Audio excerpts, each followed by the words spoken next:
Abortion has long been the subject of fierce debate in the United States, particularly following the United States Supreme Court's decision to overturn the landmark Roe v. Wade decision.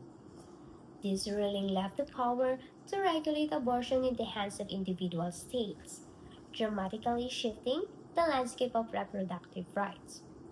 While some argue for a legal and accessible abortion process, the opposition and myself must acknowledge the substantial risk and complications that accompany abortion procedures as well as the legal and cultural implications of restricting abortion rights at the federal level.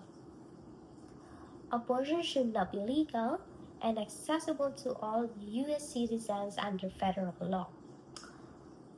The first reason why abortion should not be universally legal and accessible under federal law is because of serious health risks associated with the procedure. Abortion, even though generally considered safe, can lead to serious health complications, particularly when performed later in pregnancy. So, according to the NHS of 2023, common complications include infection, hemorrhage, damage to the womb, and the need for additional procedures to remove retained pregnancy tissue. A report by the Foundation for the Restoration of America found that nearly 11% of chemical abortions resulted in serious health complications, such as infection, hemorrhage, and sepsis. This is significantly higher than the figures provided in clinical trials for Bristol. Given the real risk of serious health complications, legalizing abortion on a federal level could increase the number of individuals exposed to this risk without adequate information or support, potentially leading to long-term health consequences for many women. This should be a critical concern when considering whether abortion should remain federally protected. The second reason abortion should not be federally legalized is that it undermines the moral and ethical considerations related to the sanctity of life. The ethical arguments against abortion often revolve around the belief and that life begins at conception, and that ending a pregnancy is morally equivalent to ending a human life. This perspective is particularly emphasized by conservative groups and religious communities, including those influenced by the rhetoric of the Trump administration.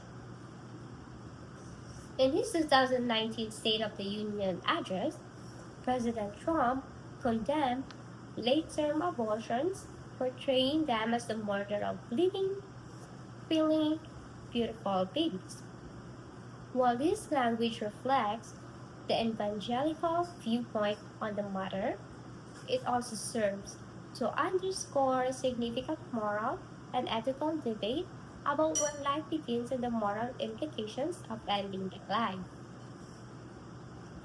The moral argument against abortion is deeply rooted in the belief that every fetus has a right to live.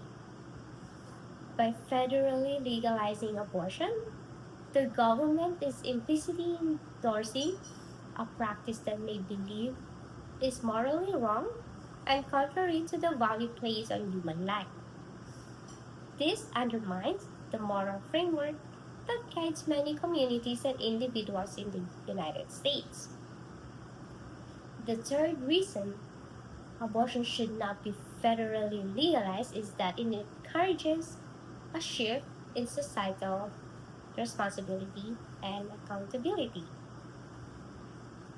The availability of abortion services, particularly through the chemical abortion pills, may reduce the perceived responsibility individuals feel towards preventing unwanted pregnancies. It is argued that greater access to abortion may lead to less emphasis on prevention methods, such as contraception, and reduce societal efforts to promote personal responsibility. In states like California, there has been a significant push to increase abortion access, with some legislators arguing that access to abortion is essential to women's equality. However, critics of these measures assert that this emphasis on abortion access shifts that focus away from more proactive solutions, such as comprehensive sex education and increased access to contraceptive methods. Rather than reinforcing a culture of personal responsibility, federally protected abortion rights may contribute to a reliance on abortion as a solution to unplanned pregnancies. This undermines the focus on preventive measures and encourages individuals to avoid accountability for their actions. Making abortion widely accessible could diminish efforts to reduce unwanted pregnancies through education and preventive care.